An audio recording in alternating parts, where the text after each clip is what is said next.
धनुष तोड़ने के बाद जनक ने कहा कि विवाह कर लो। तो राम ने कहा कि विवाह नहीं कर पाऊंगा। बोले क्यों? बोले पिता से आज्ञा ही नहीं ली।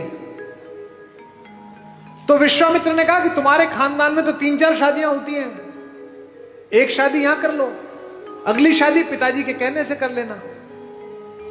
इस परिवार में राम पहले व्यक्ति है, इसीलिए मर्यादा पुरुषोत्तम है। उन्होंने ये मर्यादा दी और उन्होंने कहा अपने भाई से, लक्ष्मण से, रात्रि में कि लक्ष्मण, मैं विवाह करूंगा तो एक करूंगा, क्योंकि मैं तो था नहीं, लेकिन एक क्षत्र इस अंतःपुर पर, इस रनिवास पर राज करती हुई मेरी मां कौशल्या के सामने जब दूसरी मां आई होंगी तो निश्चित रूप से मां को थोड़ा कष्ट तो हुआ होगा, और इन दोनों माओं के सम्मुख जब तीसरी मां आई होगी तो इन दोनों माओं को कष्ट हुआ होगा। तो आज के बाद से मैं मर्यादा स्थापित करूंगा कि विवाह करूंगा तो एक करूंगा। लक्ष्मण कहते हैं अपना धनुष उनके चरणों में रखकर कि भैया अगर आप ये मर्यादा पालन करते हैं तो मैं भी आज एक प्रण लेता हूं कि चाहे कुछ हो जाए मैं आपके चरणों को छोड़कर कहीं नहीं जाऊंगा, मैं आपकी परछाई की तरह आपके पीछे पीछे चलूंगा। उर्मिला है जो पति के साथ नहीं गई है, रह गई है। मांडवी है, रात में जिस दिन भरत लौट आए हैं, पूरा घर लौट के थक के सो रहा है, कौशल्या को नींद नहीं आ रही, क्योंकि जिस बेटे से इतना प्यार करती है उसे जंगल में देखकर लौटी है। और जंगल में भी कैसा देखा है, पैर में इतनी इतनी बड़ी बिवाई है, जिन केशों से कंधा ढका रहता था, जो जुल्फें उड़ती रहती थी, वो केश लटिया गए हैं। उस जटा को बांध के जूड़ा बना लिया है राम ने। पूरा शरीर टैन हो गया है, जल गया है, चेहरे पर तेजस्विता है, लेकिन क्या है, 24 घंटे कंधे पर धनुष रखना पड़ता है लक्ष्मण को और राम को, तो यहां मूंज के निशान पड़ गए हैं राम के कंधे पर। बेटे को इस सांसारिक कष्ट में देखकर बेचैन है कौशल्या, सो नहीं पा रही हैं, क्योंकि माएं ही हैं जो एक कष्ट पहचान लेती हैं। गूगल आर्टिफिशियल इंटेलिजेंस बना रहा है, आईफोन आजकल आपकी बात समझ लेता है। एक चीज पसंद कर दो, कोई साड़ी, कोई टेबल, कोई फोन, 71 विज्ञापन आ जाते हैं। किसी शहर में कमरा ढूंढ लो, 50 विज्ञापन आ जाते हैं। किसी दोस्त को लिख के भेज दो कि okay I am coming, just prepare a wonderful coffee, तो जिस शहर में उतरो कॉफी का ऐड आ जाता है कि बगल में है, पी ले जाके। इसे आर्टिफिशियल इंटेलिजेंस कहते हैं। दुनिया का सबसे बड़ा आर्टिफिशियल इंटेलिजेंस मां में बनाया गया है। आप खाना खाने बैठते हैं, आप कुछ बोलते नहीं हैं, पहला कौर अंदर जाता है मुंह में और मां नमक की शीशी आगे कर देती है देख के कि नमक शायद कम पड़ा है, इसे पसंद नहीं है। इसे आर्टिफिशियल इंटेलिजेंस। तो कौशल्या जगी हुई है। कौशल्या देखती है कि ऊपर रनिवास में कोई लड़की घूम रही है। कहती कौन है इस समय जो हमारे एनक्रोचमेंट में हमारी जगह पर घूम रही है, दासी तो हो नहीं सकती। ऊपर जाती है तो देखती है मांडवी घूम रही है, भरत की पत्नी। मांडवी पैर छूती है, मां आप सोई नहीं? तो कहती है बेटा नींद नहीं आई। तू क्यों जागी हुई है? भरत के पास जा। मांडवी कहती है कि मां शायद आपको पता नहीं, आप कक्ष में थी, वो तो यहां नहीं है। कहां गया? उन्होंने कहा कि जब तक राम जंगल में रहेंगे मैं राजधानी में नहीं रहूंगा, मैं अयोध्या के ठीक बाहर नंदीग्राम में कुटिया बना के रहूंगा। राम नीचे सोते हैं, मैं नीचे सोऊंगा। वो वलकल पहनते, मैं वलकल पहनूंगा। वो चप्पल नहीं पहनते, मैं चप्पल नहीं पहनूंगा। वहीं से मैं अयोध्या चलाऊंगा। कहां? तो दिखाती है कि मां वो देखो दूर जो कुटिया बनी हुई है, वो कुटिया बनाई है। तू क्यों नहीं गई बेटा? मांडवी कहती है मां मैंने तो कहा था जंगल में आपको जरूरत पड़ेगी, मैं आपके साथ चलती हूं। देखिए कैसा भरत है।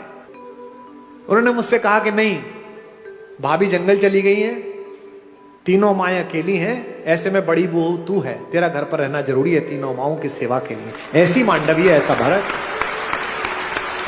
फिर मांडवी से कहती है अच्छा कोई बात नहीं, तू सो जा।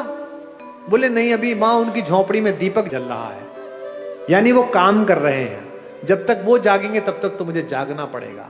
लोग हमसे कहते हैं कि ये वुमेन एम्पावरमेंट के खिलाफ है।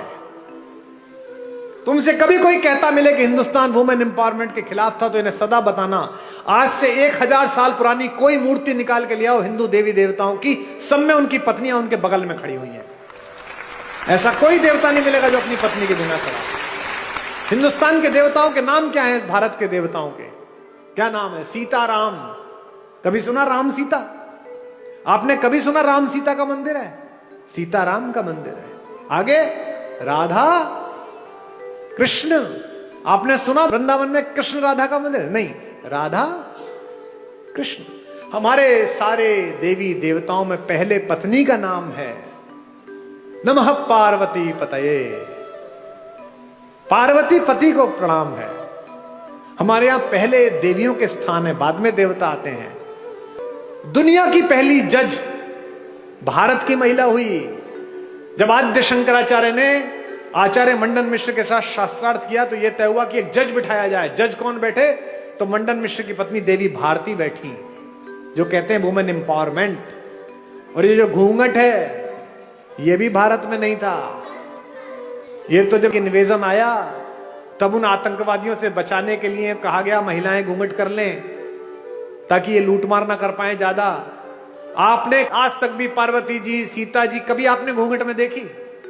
1000 साल 1500 साल पुरानी मूर्तियां ले आओ, सामान्य रूप से एक साड़ी पहन रखी है, कंचुकी पहन रखा है, नीचे पहन रखा है और आभूषण पहन रखे, और हमारी माता तैयार है। दुनिया की सबसे शक्तिशाली महिला अवधारणा हमारे यहां। रावण अपने महल में आकर बहुत रोता है, जोर जोर से रोता है। मंदोदरी ने पूछा कि क्यों रोते हो? अब तो उठा लाए उसे। बोले उठाकर भी बेकार, वो मुझसे प्रेम की दृष्टि ही नहीं डालती। पत्नियां कैसी भी हो, पति का दुख नहीं सह पाती। और मंदोदरी तो पंचकन्याओं में से एक पूजित है, हमारी माता। माता मंदोदरी ने कहा कि अच्छा, बात तो दुष्टतापूर्ण है, पर तुम्हें कष्ट ना हो इसके लिए तुम्हें एक सलाह दे रही हूं। तुम तो मायावी हो, एक काम करो, कल राम का रूप बना के उसके सामने जाना, वो राम समझ के तुम्हें प्रेम कर लेगी। इस पर रावण और फूट फूट कर रोने लगा। उसने कहा अब क्या हुआ? बोले ये प्रयास 4-5 बार कर चुका हूं, पर जैसे ही राम का रूप धारण करता हूं मुझे तुम्हारे अतिरिक्त दुनिया की प्रत्येक स्त्री अपनी बहन दिखाई देने लगती है, अपनी मां दिखाई देती है। तो राम कैसे नजर आते हैं अगर आपकी दृष्टि में उतरते हैं?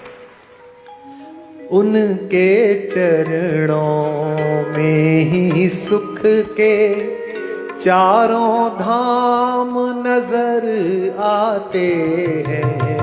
उनके चरणों में ही सुख के चारों धाम नजर आते हैं। भावनाओं के और भक्ति के सब आयाम नजर आते हैं। भावनाओं के और भक्ति के सब आयाम नजर आते हैं। मन के चित्रकूट से लेकर आशाओं की अवधपुरी तक, मन के चित्रकूट से लेकर आशाओं की अवधपुरी तक, जिधर नजर जाती है मुझको, जिधर नजर जाती है मुझको, केवल राम नजर आते हैं। जिधर नजर जाती है मुझको, केवल राम नजर आते हैं। तुझ में राम नजर आते हैं, तुझ में राम नजर आते हैं, तुझ में राम